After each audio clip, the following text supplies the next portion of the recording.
శ్రీ సాయి సచ్చరిత 21వ అధ్యాయం. శ్రీ గణేశాయ నమ, శ్రీ సరస్వత్యై నమ, శ్రీ గురుభ్యో నమ, శ్రీ కులదేవతాయై నమ, శ్రీ సీతారామచంద్రాభ్యాం నమ, శ్రీ సద్గురు సాయినాథాయ నమ. గత అధ్యాయంలో చెప్పిన విధంగా ఠాకూరాదులకు మహాపురుషుని దర్శనం కలిగి విషయాన్ని ఏకాగ్ర మనసుతో శ్రవణం చేయండి. వక్త చెప్పిన మాటలు చెవిన పడగానే శ్రోతల మనసులు ఆనందంతో ఊగి శరీరం రోమాంచితమవ్వకపోతే ఆ మాటల వలన ఏం ప్రయోజనం? అవి వ్యర్థమే. ఆ శ్రవణంతో శ్రోతలు కరిగిపోకపోతే బాష్పాలతో వారి కంఠం గద్గదమై నయనాల నుండి ప్రేమానందాశ్రువులు ప్రవహించకపోతే ఆ మాటలు వ్యర్థం. బాబా యొక్క వాణి మనోహరం, వారి ఉపదేశ పద్ధతి అలౌకికం, వారి ప్రతి మాటలలోనూ కొత్తదనం ఉంటుంది. నేను వారి చరణాలలో మస్తకాన్ని ఉంచుతున్నాను. భాగ్యం ఉదయించకపోతే సాధు సత్పురుషులతో కలయిక ఏర్పడదు. వారు ఎంతో సమీపంలో ఉన్న పాపులకు కనిపించరు. ఈ సిద్ధాంతాన్ని నిరూపించటానికి ఏ దేశ విదేశాలకో వెళ్ళవలసిన అవసరం లేదు. నేను నా అనుభవాన్ని శ్రోతలకు చెప్పుతున్నాను. పీర్ మౌలానా అన్న ప్రసిద్ధుడైన సిద్ధుడు బాంద్రా పట్టణంలో ఉండేవాడు. హిందువులు, పారసీకులు, ఇతర మతాల పండితులు కూడా అతని దర్శనానికి వచ్చేవారు. అతని వద్ద ఇనూస్ అనే సేవకుడు ఉండేవాడు. నేను ఆ పట్టణంలో న్యాయాధీశునిగా ఉండగా అతడు నన్ను పీర్ మౌలానా దర్శనానికి రమ్మని ఎంతగానో బలవంత పెట్టేవాడు. అక్కడ గుంపులు గుంపులుగా వేలాది జనం వస్తూ ఉంటారు. ఆ జనంలోకి వెళ్ళి మన గౌరవాన్ని ఎందుకు పోగొట్టుకోవాలి అన్న ఆలోచనలతో నేను దర్శనానికి ఎప్పుడూ వెళ్ళలేదు. మన నీడకే మనం భయపడినట్లుగా దురదృష్టం అడ్డుపడుతుంది. అలా అనేక సంవత్సరాలు గడిచిపోయినాయి. నాకు అక్కడి నుండి బదిలీ అయింది. అభాగ్యులకు లభించదు. తరువాత శుభ సమయం వచ్చి షిరిడీతో శాశ్వత సంబంధం ఏర్పడింది. తాత్పర్యం, సత్పురుషులతో సమాగమం అభాగ్యులకు లభించదు. ఈశ్వరుని కృప ఉంటేనే అది సుగమం, లేకపోతే ఆ యోగం దుర్లభం. ఈ విషయంలోని మధుర కథను శ్రోతలకు ఇప్పుడు శ్రద్ధగా చెప్తాను, వినండి. ఈ సత్పురుషుల వ్యవస్థ అనాది కాలం నుండి ఎలా గుహ్యంగా ఉందో గమనించండి. గుహ్యంగా అంటే రహస్యంగా. వారు సమయానుకూలంగా, అవసరాలకు అనుగుణంగా వారికి నచ్చిన ప్రదేశాలలో తమ కార్యాలను సాధించుకోవటానికి అవతరిస్తారు. వారు పరస్పరం అభిన్నులు. దేశం, కాలం, వస్తువు వేరుగా ఉన్న ఒకరి మనోగతాలను మరొకరు సంపూర్ణంగా తెలుసుకుంటారు. అలా లోపల వారంతా ఒకటే. ఒక సార్వభౌముడు రాజ్యంలో అక్కడక్కడ స్థావరాలను ఏర్పరిచి వానిలో అధికారులను నియమించి సంక్షేమాన్ని గమనించేలా, అట్లే స్వానంద సామ్రాట్ అక్కడక్కడా ప్రకటమై తన రాజ్య శకటాన్ని కనబడని పగ్గాలతో గుప్తంగా నడిపిస్తారు. ఒకసారి ఒక ఆంగ్ల విద్యాభూషితుడు బిఏ పట్టభద్రుడు క్రమక్రమంగా అభివృద్ధి చెంది పేరు పొందిన అధికారి అయ్యాడు. తర్వాత మామలతేదారు అయి ఆ పైన ఎదుగుతూ ప్రాంత అధికారి అయ్యాడు. అప్పుడు దైవవశాత్తు అతనికి సాయిబాబా సాన్నిధ్యం లభించింది. ఆ ఉద్యోగాలు, పదవులు గౌరవ మర్యాదలతో కూడుకున్నవి మరియు దూరపు కొండల వల్లే బాగానే కనిపిస్తాయి. కానీ దగ్గరగా వెళితే ఏవేవో చెట్లతో నిండి ఉంటాయి. పూర్వపు మంచి రోజులు పోయాయి. అప్పుడు అధికారంలో ఉన్న పదవులను కోరుకునేవారు. ప్రజలు కూడా అధికారులను గౌరవించేవారు. అలా వారు పరస్పరం ఆనందంగా ఉండేవారు. ఇప్పటి పరిస్థితి అడగకండి. సుఖంగా ఉద్యోగం చేసుకునే కాలం పోయింది. ఇప్పుడు బరువు బాధ్యతలు బాగా పెరిగాయి. డబ్బుకు కొరత లేకున్నా శ్రమ తప్పదు.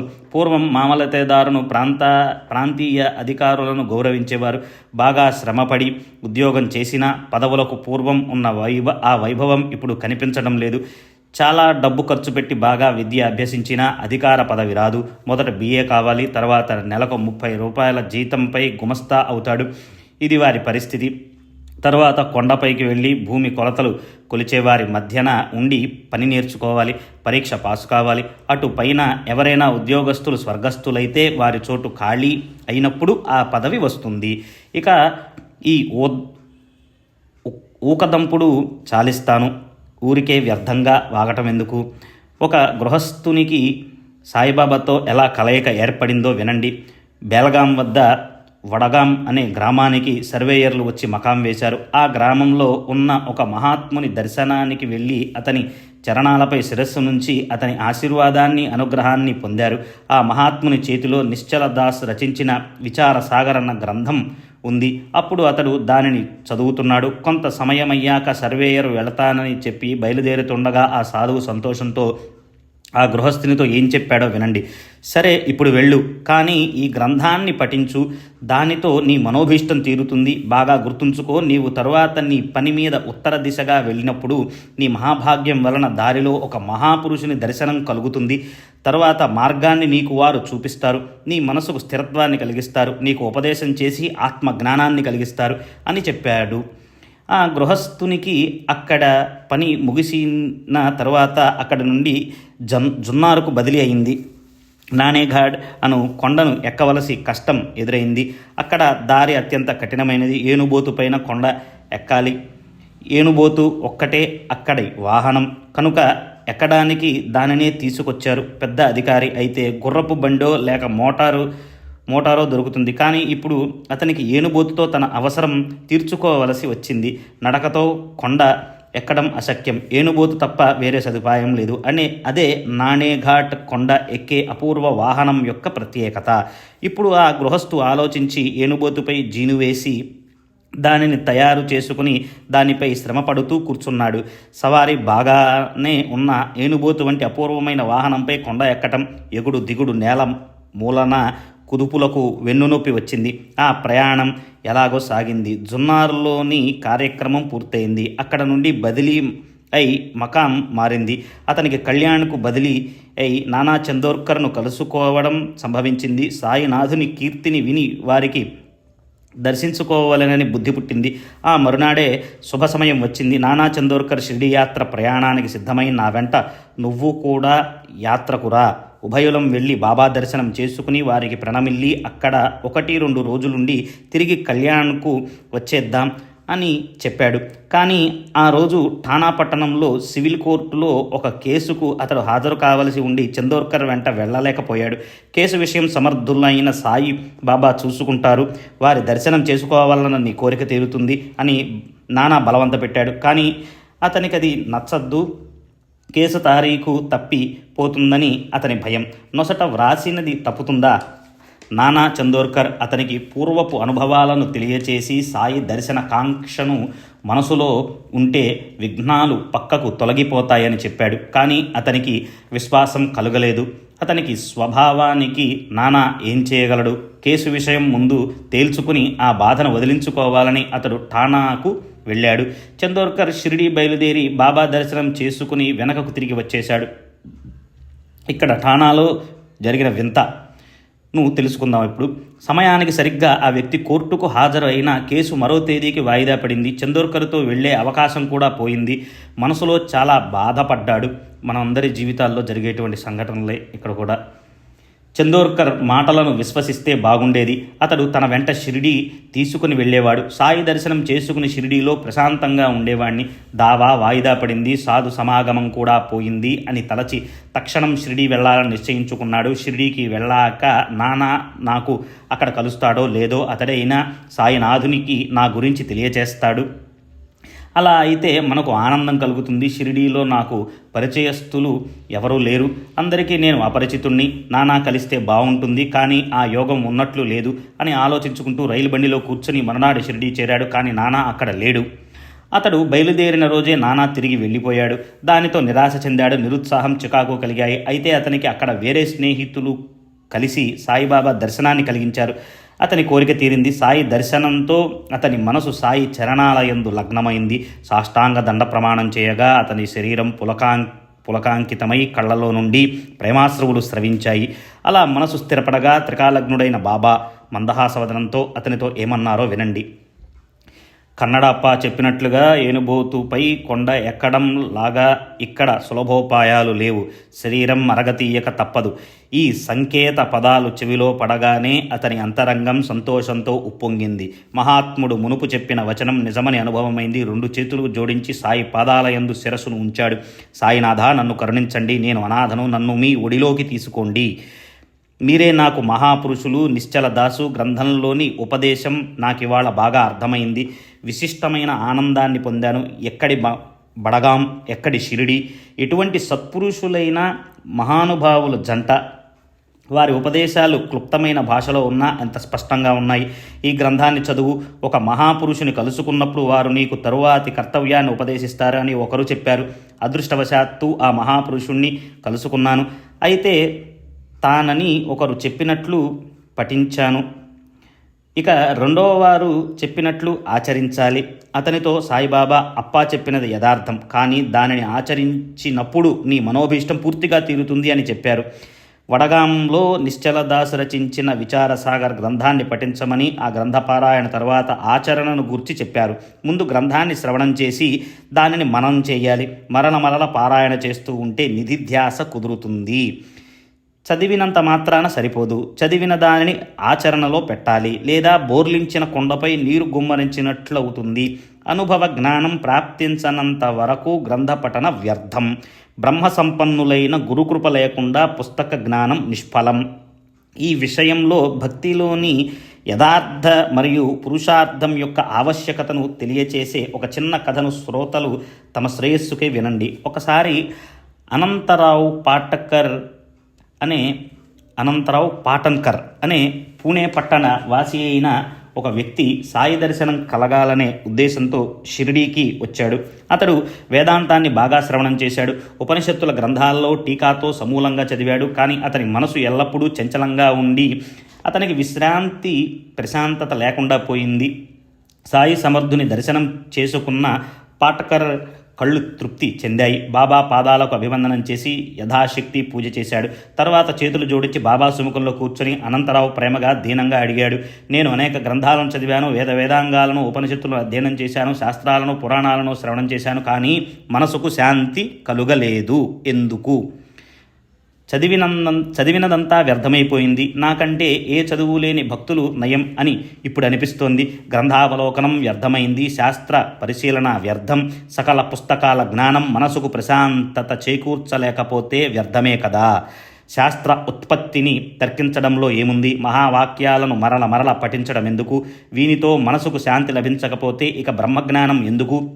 సాయిబాబా దర్శనంతో చింత తొలగిపోతుంది అని బాబా వినోదంగా ముచ్చటిస్తూ సన్మార్గాన్ని సహజంగా చూపుతారని ఆ నోట చెప్పగా విన్నాను. అందువలన మహారాజా, తపోరాశి, మీ పాదాల వద్దకు చేరాను. నా మనసుకు ధైర్యం కలిగేలా నన్ను ఆశీర్వదించండి అని దీనంగా విన్నవించుకున్నాడు. అప్పుడు సాయి మహారాజ్ వినోదభరితమైన ఒక కథను చెప్పగా అనంతరావు తన జ్ఞానం సఫలమైనట్లు సంతృప్తి చెంది సంతుష్టుడయ్యాడు. కొన్ని మాటలతో చెప్పిన పరమార్థ సారమైన ఆ కథను చెబుతాను వినండి. వినోదమే అయినా జ్ఞానంతో కూడుకుని ఉన్నది. దానిని ఎవరు అనాదరం చేస్తారు? ఒకసారి ఒక వ్యాపారి వచ్చాడు. అప్పుడు ఒక గుర్రం అతని ఎదుట 9 లద్దెలను వేసింది. వ్యాపారస్తుడు తన కార్యంలో తత్పరుడై కొంగులో లద్దెలన్నిటినీ గట్టిగా మూట కట్టుకొని చిత్త ఏకాగ్రతను పొందాడు అని బాబా చెప్పారు. సాయి సమర్థులు ఎందుకు ఇలా చెప్పారు? దీని అసలు అర్థం ఏమీ ఉంటుంది? వ్యాపారస్తుడు లద్దెలను ఎందుకు పోగు చేసుకున్నాడు? ఏమీ అర్థం కావటం లేదు అని అనంతరావు ఆలోచించి వెళ్ళి ఆ సంభాషణంతా కేల్కర్తో చెప్పాడు. అసలు ఆ వ్యాపారి ఎవరు? లద్దెల ప్రయోజనం ఏమిటి? సంఖ్య 9కి ఏమి కారణం? నాకు వివరంగా చెప్పండి. దాదా, ఇందులో రహస్యం ఏమిటి? అల్పబుద్ధి గల నాకు ఏమీ అర్థం కావటం లేదు. బాబా మనసులో ఉన్న దానిని నాకు అర్థమయ్యేలా విశదీకరించి చెప్పు అని అడిగాడు. అతనితో దాదా, నాకు కూడా ఏమర్థం కావటం లేదు. బాబా మాటలన్నీ ఇలానే ఉంటాయి. అయినా వారు నాకు స్ఫురింపచేసినట్లు నాకు అర్థమైంది, చెప్తాను. ఆ గుర్రం ఈశ్వరుని అనుగ్రహం, లద్దెలు నవవిధ భక్తులు. భక్తి ప్రేమ లేకుండా పరమేశ్వరుడు ప్రాప్తించడు, జ్ఞానం లభించదు. శ్రవణం, కీర్తనం, విష్ణుస్మరణ, చరణసేవ, అర్చన, వందనం, దాస్యం, సఖ్యం, ఆత్మనివేదనం, ఇవి నవవిధ భక్తులు. అంటే 9 దారులు అనేటువంటివి ఉన్నాయి భగవంతుణ్ణి చేరటానికి. ఆ దారులు ఏమిటాయా అంటే నవవిధ భక్తులు అని ఈ విధంగా తెలియజేయబడుతోంది. సంపూర్ణ భక్తితో వీనిలో ఏ ఒక్క రకమైన భక్తి లభించినా భక్తికి అర్రులు చాచే శ్రీహరి భక్తుల ఇంట్లోనే ప్రకటమవుతాడు. జప తప వ్రతాది యోగ సాధనలు, వేద ఉపనిషత్తుల అధ్యయనం, ఆధ్యాత్మ జ్ఞానాన్ని గొప్పగా వ్యాఖ్యానించటం, ఇవన్నీ భక్తి లేకపోతే వ్యర్థం. వేదశాస్త్ర వ్యుత్పత్తి జ్ఞానం అవసరం లేదు. గొప్ప జ్ఞాని అన్న గొప్ప కీర్తి ప్రతిష్టలు అక్కర్లేదు. భక్తి ప్రేమ లేని శుష్క భజనల యందు ప్రీతి అవసరం లేదు. ప్రేమతో కూడిన భక్తి అవసరం. నీవు స్వయంగా వ్యాపారస్తుడవని భావించి వ్యాపారంలోని భావార్థాన్ని అర్థం చేసుకో. శ్రవణాది భక్తి యొక్క ధ్వజం ఎగురుతుంటే జ్ఞానరాజు ఆనందిస్తాడు. గుర్రం 9 లద్దెలను వేయగానే వ్యాపారి వానిని తీసుకోవటానికి ఆతురతతో పరిగెత్తాడు. అట్లే నవవిధ భక్తిని మూట కట్టుకుంటే మనసుకు శాంతి కలుగుతుంది, అందరి పట్ల సద్భావం కలుగుతుంది, గంభీరత పెరుగుతుంది. అలా కాకపోతే మనసులోని చాంచల్యం తప్పదు అని గురువర్యులు ప్రేమతో తెలియచేశారు అని చెప్పాడు. మరునాడు అనంతరావు సాయి పాదాలకు వందనం చేస్తుండగా, బాబా అతనిని లద్దెలను కొంగున కట్టుకున్నావా అని అడిగారు. అప్పుడు అనంతరావు, ఈ దీనునిపై మీ అనుగ్రహం ఉంటే వానిని సహజంగా మూట కట్టుకోవటం సాధ్యం, దానిలో ఏ గొప్పతనం ఉంది అని చెప్పాడు. నీకు శుభం కలుగుతుందని బాబా అతనిని ఆశీర్వదించారు. అనంతరావు సుఖశాంతులు లభించి ఆనందించాడు. ఇక మరొక చిన్న కథను శ్రోతలు శ్రద్ధగా సాదరంగా వింటే బాబా యొక్క సర్వజ్ఞత, వారు సన్మార్గంలో ప్రవేశపెట్టే విధానం తెలుస్తాయి. ఒకసారి ఒక వకీలు వచ్చి వెంటనే మసీదుకు వెళ్ళి సాయినాథుని దర్శనం చేసుకుని వారి పాదాలకు వందనం చేశాడు. తక్షణం దక్షిణను ఇచ్చి వకీలు ఒక పక్కన కూర్చున్నాడు. సాయిబాబా ఎవరితోనో సంభాషిస్తూ ఉంటే అతనికి వినాలన్న కోరిక కలిగింది. బాబా అతన్ని కేసి చూస్తూ అతన్ని ఉద్దేశించి చెప్పిన మాటలు ఆ వకీలు మనసులో గుర్చుకుని అతనికి అనుతాపాన్ని కలిగించాయి. జనులు ఎంత మోసగాళ్ళు, పాదాలపై పడతారు, దక్షిణను కూడా ఇస్తారు, మనసులో తిడతారు అని ఎంతటి ఆశ్చర్యం అని అన్నారు. ఆ మాటలను విన్న వకీలు ఊరికే కూర్చుని ఉన్నా మనసులో బాగా అర్థం చేసుకున్నాడు. బాబా మాటలలోని తాత్పర్యం మనసులో బాగా నాటుకుంది. తర్వాత బసకు వెళ్ళినప్పుడు దీక్షితుతో, బాబా చెప్పిన మాటలన్నీ అర్థభరితమైనవి. నేను రాగానే నాపై చురుకు విసిరారు. నా నిందాహేళనలతో ఎవరి మనసు బాధ పెట్టకూడదు అని బాబా సూచించారు. మా మునసబు ఆరోగ్యం బాగాలేక బాధపడుతూ శరీరం కుదుటపడాలని సెలవు మీద ఇక్కడికి వచ్చాను. మేము వకీళ్ళు కూర్చునే గదిలో ఉండగా ఆ మునసబు గురించి ప్రస్తావన వచ్చి అనేక రకాల పర్థం లేని చర్చ జరిగింది. సాయిని ఆశ్రయిస్తే ఔషధాలు లేకుండా అస్వస్థత పోతుందా? మునసబు పదవిలో ఉన్న వ్యక్తికి ఇలా ప్రవర్తించడం సబబా అని మునసబు గురించి అలా ఆడిపోసుకుంటూ సాయిని అపహాస్యం చేయడం జరిగింది. నేను కూడా అందులో పాల్గొన్నాను. అది అనుచితమని బాబా తెలియచేశారు. అది వారి ఆగ్రహం కాదు, వారి అనుగ్రహం. ఎవరి గురించి అయినా చెడుగా వ్యర్థంగా చర్చించుకోకూడదు. హేళన, అపహాస్యం, నింద మొదలగు చెడు ఆలోచనలను త్యజించాలి. మరొక విషయం, 100 క్రోసుల దూరంలో ఉన్న సాయిబాబా అందరి అంతరంగాలను తెలుసుకుంటారని అనుభవమైంది. నిజంగా బాబా ఎంతటి అంతర్జ్ఞాని. మరొక విషయం నిశ్చయమైంది, పర్వతాల వంటి ఎన్ని అడ్డం ఉన్నా వారి దృష్టికి ఏవి అడ్డు తగలవు అని బాగా దృఢమైంది. ఎంతో రహస్యంగా ఉన్నవి కూడా వారికి తేట తెల్లం, అంటే క్రిస్టల్ క్లియర్గా ఆయనకన్నీ కనిపిస్తాయి, వినిపిస్తాయి, తెలుసుకోగలరు అని. అప్పటి నుండి వకీలు ఎవరి నిందా చేయకూడదు, ఎవరిని చెడుగా మాట్లాడకూడదని నిశ్చయించుకుని లెంపలు వేసుకున్నాడు. మనం ఎక్కడ ఏం చేస్తున్నా అది సాయి దృష్టిలో పడకుండా ఉండదు అన్న విషయం నిర్ధారణ అయింది. చెడు పనులు చేసే మనసు మారింది, మంచి పనులు చేయాలనే బుద్ధి జనించింది. ముందు వెనక సాయి ఉన్నారన్న భావన ఉంటే వారిని ఎవరు మోసగించగలరు అన్న విషయం నిర్ధారణ అయింది. ఈ కథ వకీలుకు సంబంధించినదే అయినా ఇది అందరికీ జ్ఞానం కలిగించేది. వకీలుకు, వక్తకు, శ్రోతలకు, సాయి యొక్క భక్తులందరికీ కూడా ఇలాంటి జ్ఞానం కలగాలని నేను ప్రార్థిస్తున్నాను. సాయి కృప మేఘం వర్షించగా మనకందరికీ దాహం తీరి తృప్తి కలుగుతుంది. ఇందులో ఏం విశేషం లేదు. సాయినాథుని మహిమ అమోఘం. వారి పరమ పావన కథ అగాధం. పరబ్రహ్మ అవతారమూర్తి అయిన సాయినాథుని చరిత్ర అంతం లేనిది, ఎండ్లెస్. ఇక తరువాతి అధ్యాయంలోని కథను శ్రోతలు శ్రద్ధగా వింటే మీ మనోభీష్టం తీరి మీ మనసుకు స్థిరత్వం కలుగుతుంది. మనోభీష్టం అంటే కోరికలు తీరతాయి, స్థిరత్వం అనంటే సెటిల్మెంట్. భక్తులకు భవిష్యత్తులో సంభవించే కష్టాలు సాయి సమర్థుని ముందుగానే తెలిసేవి. వారు వానిని వినోదాలతో, హాస్యాలతో, నవ్వుతూ, ఆడుతూ, పాడుతూ నివారించేవారు. భక్త హేమాడ్ సాయికి శరణుజొచ్చి ఈ కథను సమాప్తి చేస్తున్నాడు. తర్వాతి కథాను సంధానం, భక్తుల కష్టాల నివారణ. సాయి దయాసాగరులు భక్తుల దుర్భర కష్టాలను ముందుగానే తెలుసుకుని సమయానికి సరిగ్గా సూచించి వానిని ఎలా తొలగిస్తారో తెలుసుకోండి. స్వస్తి. శ్రీ సంత సజ్జన ప్రేరితము భక్త హేమడపంత్ విరచితము అయిన శ్రీ సాయి సమర్థ సచ్చరితంలో అనుగ్రహ కరణమను 21వ అధ్యాయం సంపూర్ణం. శ్రీ సద్గురు సాయినాథార్పణమస్తు. శుభం భవతు.